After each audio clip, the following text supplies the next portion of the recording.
Have you ever made a decision that you regretted later? Maybe it was as small of a decision like an impulsive purchase, or it could be an important life choice on relationships, work, or family you decided too hastily. You're not alone, we've all been there.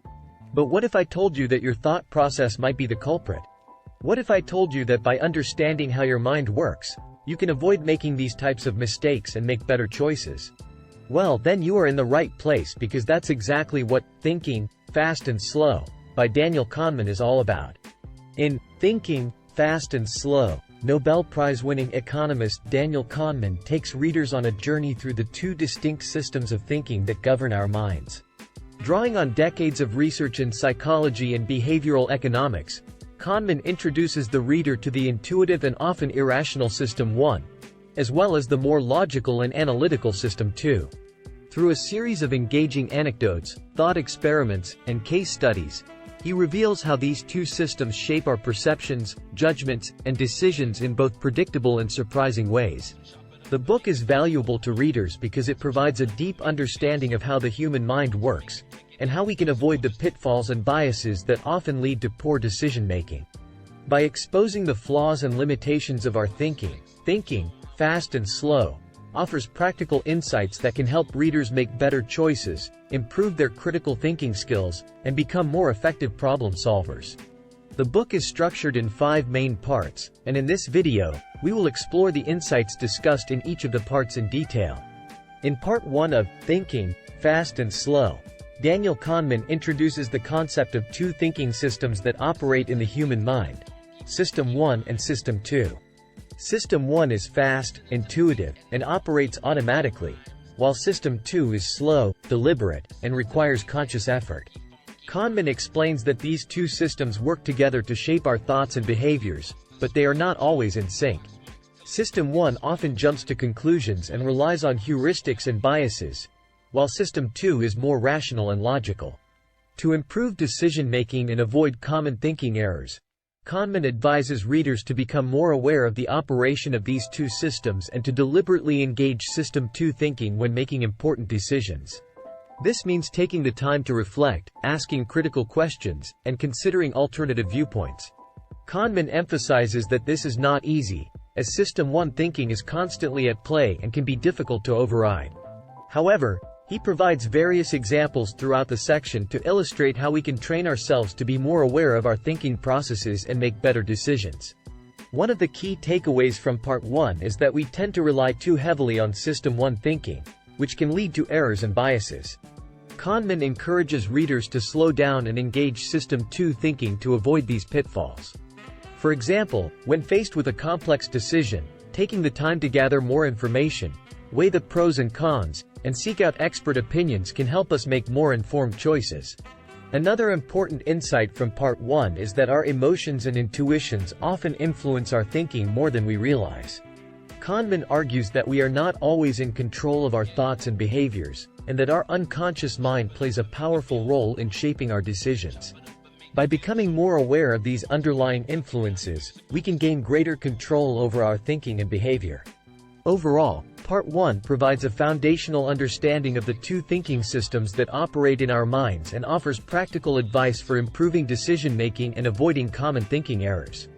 By becoming more aware of our thinking processes and deliberately engaging System 2 thinking when needed, we can make better decisions and live more fulfilling lives.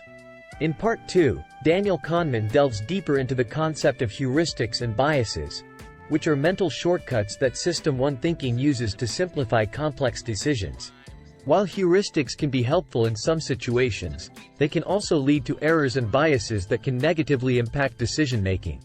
Kahneman explains that these biases stem from a variety of sources, including social norms, emotions, and cognitive limitations.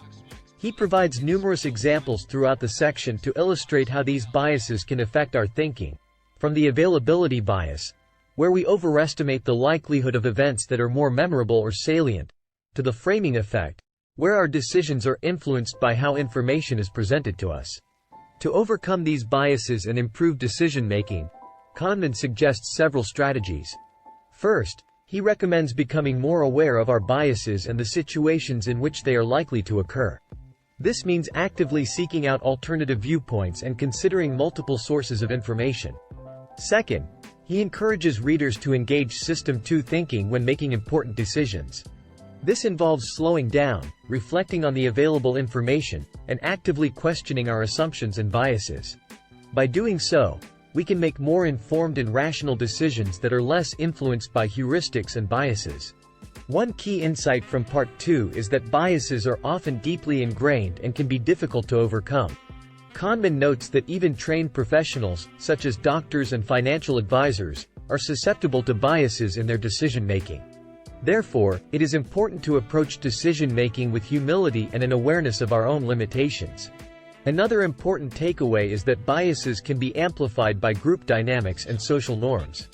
For example, the phenomenon of groupthink can lead to a convergence of opinions and a failure to consider alternative viewpoints. To overcome these biases, Kahneman advises creating an environment that fosters open and honest dialogue, encourages dissenting opinions, and avoids over-reliance on authority or consensus. Overall, Part 2 provides a detailed exploration of the heuristics and biases that shape our thinking and decision-making. By becoming more aware of these biases and engaging System 2 thinking when making important decisions, we can improve the quality of our decisions and avoid common thinking errors. Part 3 focuses on overconfidence and the ways it affects human decision-making. The author presents several key insights to help readers better understand and overcome their own tendencies towards overconfidence. The first key insight is that humans tend to overestimate the accuracy and reliability of their own beliefs and judgments. Kahneman explains that this is due to a number of cognitive biases, such as the confirmation bias and the hindsight bias, which make it difficult for us to objectively evaluate the information we receive. To combat this, the author suggests that readers should seek out disconfirming evidence, actively question their own assumptions, and consider alternative perspectives. The second key insight is that humans tend to be overconfident in their ability to predict future events. Kahneman explains that this is due to our tendency to focus on the most salient and memorable aspects of past experiences, rather than considering the full range of possible outcomes. To address this, the author suggests that readers should use statistical models and other objective measures to make predictions, rather than relying solely on intuition or personal experience. The third key insight is that humans tend to be overconfident in their own skills and abilities.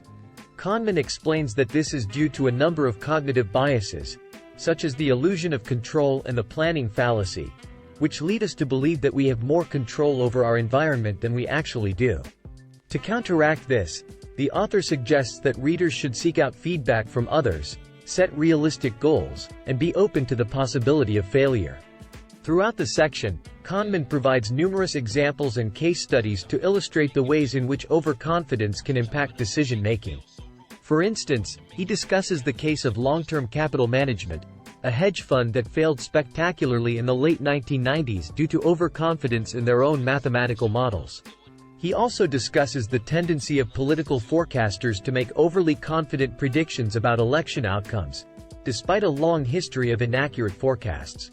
Overall, the key takeaway from Part 3 is that overconfidence can be a major obstacle to effective decision-making. By understanding the cognitive biases that lead us to be overconfident, and by taking steps to counteract those biases, readers can become more aware of their own limitations and make better decisions as a result. Part 4 is all about the psychology of choice. The author, Daniel Kahneman, explains that people often make choices based on a set of irrational biases and heuristics rather than rational deliberation. In this section, he identifies some of the key factors that influence the way people make decisions, and suggests ways in which people can try to make better choices.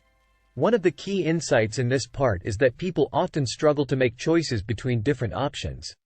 Kahneman describes how people often have a hard time accurately assessing the value of different outcomes, and are influenced by factors such as the way choices are framed, or the way information is presented. For example, people may be more likely to choose a less desirable option if it is presented as a discount or a special offer. To overcome these biases, Kahneman suggests that people should try to be more aware of the way in which their choices are being framed, and to try to focus on the underlying value of the options they are considering. Another important insight in this part is that people often have a hard time dealing with uncertainty. Kahneman describes how people often feel more confident in their predictions than they should be, and how they are often overly optimistic about the outcomes of their choices. He also discusses how people often make choices based on representativeness, that is, the extent to which a particular option seems to fit with their preconceived notions or stereotypes. To overcome these biases, Kahneman suggests that people should try to be more aware of their own level of certainty, and to try to seek out information that challenges their preconceived notions. Kahneman also discusses the role of emotions in decision-making. He argues that people often make choices based on their emotional reactions, rather than on a rational analysis of the available options. For example, people may be more likely to choose a risky option if they are feeling confident, or a conservative option if they are feeling anxious. To overcome these biases, Kahneman suggests that people should try to take a step back from their emotional reactions, and to consider the underlying facts and probabilities before making a choice. Finally, Kahneman discusses the importance of making choices that align with one's goals and values. He argues that people often make choices that are not consistent with their long-term goals, or that are motivated by factors such as social pressure or the desire for instant gratification. To overcome these biases, Kahneman suggests that people should try to be more aware of their own values and goals, and to consider the long-term consequences of their choices. Throughout this part, Kahneman provides a number of practical tips and strategies that people can use to make better choices. For example, he suggests that people should try to make decisions in a more structured way, by breaking down complex choices into smaller components. He also recommends that people should try to seek out information that challenges their preconceived notions, and that they should be willing to change their minds when new evidence comes to light. By being aware of these biases and heuristics, and by taking a more deliberate and structured approach to decision-making, people can make better choices that are more consistent with their long-term goals and values. Part 5 delves into the idea that people have two distinct selves: the experiencing self and the remembering self. The experiencing self lives in the present, experiencing life in the moment, while the remembering self looks back on those experiences and forms memories. The key insight from this part is that these two selves often have different perspectives on the same experience, and understanding this difference can lead to greater happiness and well-being. To achieve this understanding, the author suggests that people should focus on the experiencing self and try to live in the present moment as much as possible. By doing this, people can learn to appreciate the positive experiences in life as they happen and savor them. Additionally, people can try to cultivate more positive experiences in their lives, which can lead to greater happiness overall. The author also discusses the role of memory in shaping our experiences. The remembering self often distorts memories, leading people to remember events in ways that may not be entirely accurate. The author suggests that people can learn to be more mindful of their memories and question their accuracy. By doing this, people can gain a greater understanding of their experiences and avoid falling prey to cognitive biases. Throughout the section, the author provides various examples to illustrate these concepts. For example, the author discusses a study in which people were given a painful experience that was either shorter or longer in duration. Participants who experienced the shorter version rated it as more painful, even though the actual amount of pain they experienced was the same as those who experienced the longer version. This illustrates how the remembering self can distort memories and lead people to perceive experiences differently than they actually were. Overall, the key takeaway from Part 5 is that people have two selves that perceive experiences in different ways. By focusing on the experiencing self and cultivating positive experiences in the present moment, people can increase their overall happiness and well-being. Additionally, by being mindful of the role of memory in shaping our experiences, people can gain a greater understanding of their lives and avoid falling prey to cognitive biases. If you enjoyed this video and want to learn more, you can find a link to the full book, as well as the Kindle and audiobook versions, in the description below. Thank you for watching. If you enjoyed this video, please subscribe to our channel to continue your journey on the shortcut to self-improvement.